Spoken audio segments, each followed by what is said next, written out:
The swamp they laughed at. Part 4. The family comes back. I looked at the three people standing in my driveway. For years, getting all three of my half siblings to visit my house would have required a national holiday. Now they had beaten me home. Funny how quickly family finds your address when they think you're worth something. Mason was the first to speak. We're worried about you? I almost laughed, not because it was funny, because it was the first time in my life he'd ever said those words to me. Worried? You're in over your head. Am I? Ashley stepped closer. We've all been talking. That caught my attention. Who's we? The family. I looked around. No. The family wasn't here when everyone was making jokes about my swamp.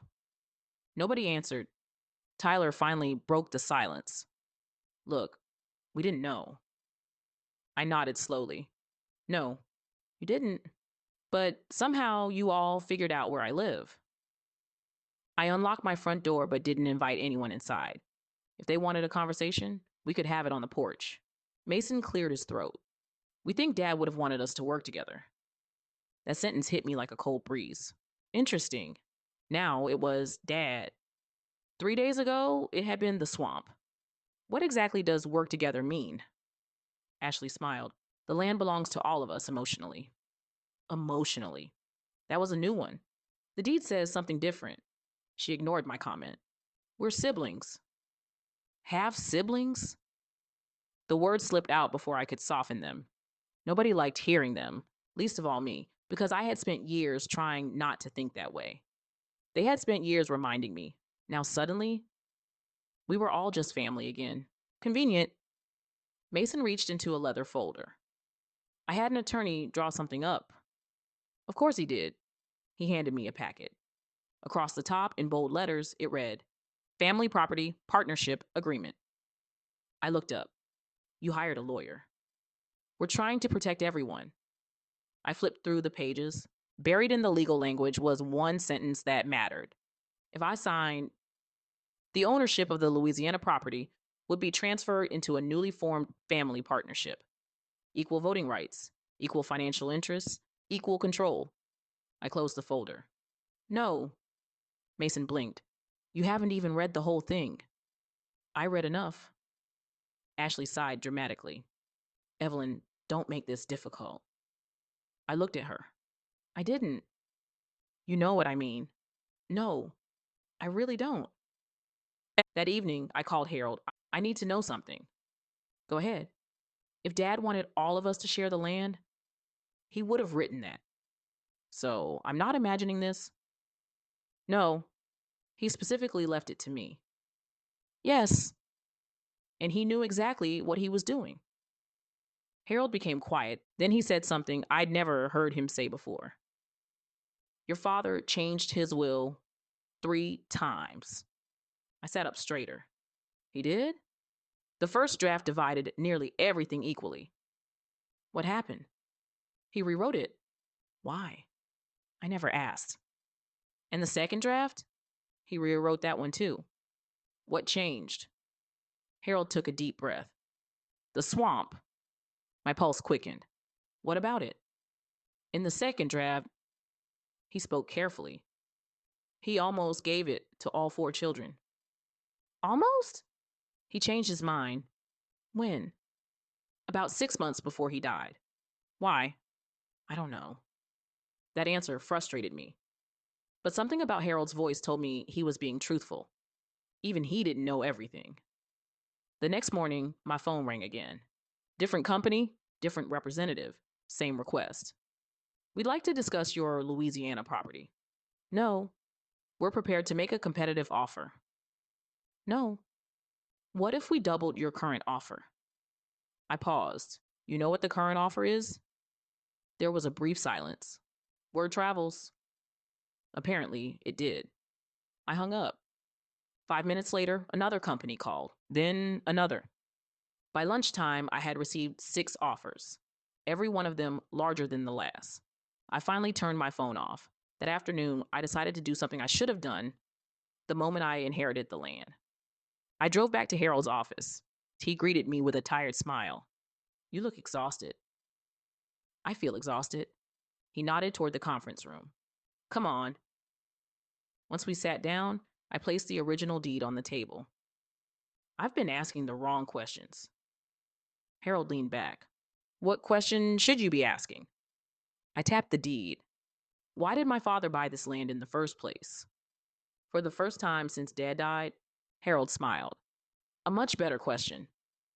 He stood and disappeared into a records room. A few minutes later, he returned carrying an old cardboard archive box. Dust covered the lid. I almost forgot we still had these. Inside were yellowed folders dating back more than 40 years. Canceled checks, handwritten notes, old survey maps, newspaper clippings, receipts. Then, at the bottom of the box, a black and white photograph. I picked it up. It showed a much younger version of my father standing knee-deep in the Louisiana marsh. Beside him stood an older man I didn't recognize. Both of them were smiling. On the back of the photograph, written in my father's unmistakable handwriting, were 9 words. One day, they'll understand why this land matters. I felt a lump form in my throat. Harold watched me quietly. He kept that picture? For 42 years. I turned it over again. He knew. Harold nodded slowly. I think he believed something. What? That patience creates opportunities.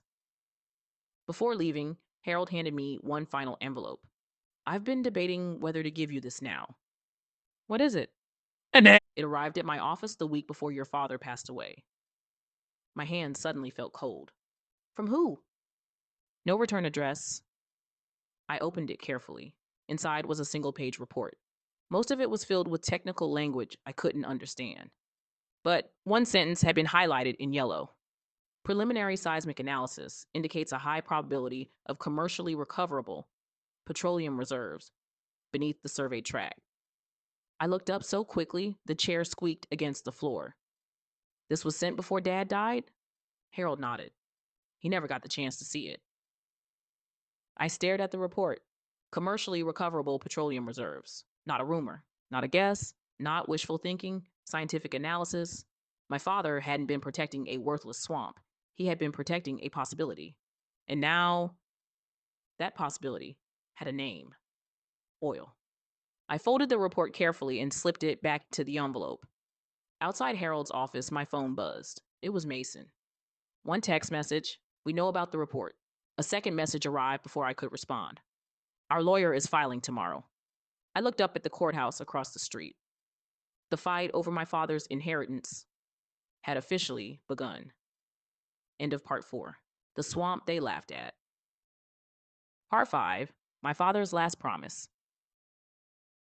The lawsuit lasted 11 months. Not because my family had a strong case, because they had money. Money buys time, it buys attorneys, it buys experts, it buys delays. But it doesn't buy facts. Every hearing ended the same way. Judge Eleanor Ruiz would glance at the will, glance at the trust documents, and ask one question. Is there any evidence Richard Blackwell lacked the mental capacity to make these decisions? Every time, the answer was the same. No, Your Honor. The will was valid. The deed was valid. Richard Blackwell had known exactly what he was doing. The case kept shrinking until there was almost nothing left to argue. Then, one rainy Tuesday morning, the judge dismissed it. Just like that, my inheritance was mine. Completely, legally, finally. 3 weeks later, Harold called. You'll want to be here. Where? Louisiana. Why? The drilling results are back. My heart skipped. They've confirmed it. I didn't ask what it meant. I already knew. 2 days later, I stood beneath the white tent surrounded by geologists, engineers, state officials, and executives from 3 different energy companies. The same marsh everyone had laughed about looked different now. Not because the trees had changed, not because the water had disappeared, because people had finally learned to see what my father saw. A large map stood on an easel. Colored lines stretched across the property. Numbers, depths, pressure readings. One of the geologists stepped forward. Miss Blackwell. He extended his hand. My name is Dr. Samuel Ortiz. I shook it. Thank you for coming. I wasn't about to miss this. He smiled. I wouldn't either. He turned toward the map. For the past 11 months, we've completed seismic imaging, core sampling, environmental reviews, and exploratory drilling. He paused, then looked directly at me. I'm pleased to tell you, he smiled, your father was right. The world seemed to stop. He pointed toward the center of the map. Beneath approximately 9,000 acres of your property sits one of the largest privately owned onshore oil discoveries in this region in decades. No one clapped. No one cheered. It was too big to react to. I simply stared. The geologist continued. Based on current estimates, he looked down at his notes. The recoverable reserves are projected to generate royalty income for multiple generations. Generations, not years, not one large check, generations. That was exactly the kind of investment my father would have wanted. One of the executives stepped forward. We'd like to negotiate a long term lease. Not a purchase, a lease, exactly as I'd hoped. I smiled. I'll listen. News travels fast, greed travels faster. Within 48 hours, reporters were outside my house. The headline appeared everywhere. Worthless swamp hid billions in oil. Friends I hadn't heard from in 20 years suddenly remembered my birthday. Distant relatives started calling. People who had ignored me my entire life wanted lunch. I politely declined. Then came the flowers from Mason, a handwritten note. We should put the past behind us. Ashley sent a gift basket. Family is forever. Tyler showed up at my front door carrying a framed childhood photograph of the four of us. I found this in Dad's attic. I looked at it. We couldn't have been older than 10. I remembered that day. Dad had taken us fishing.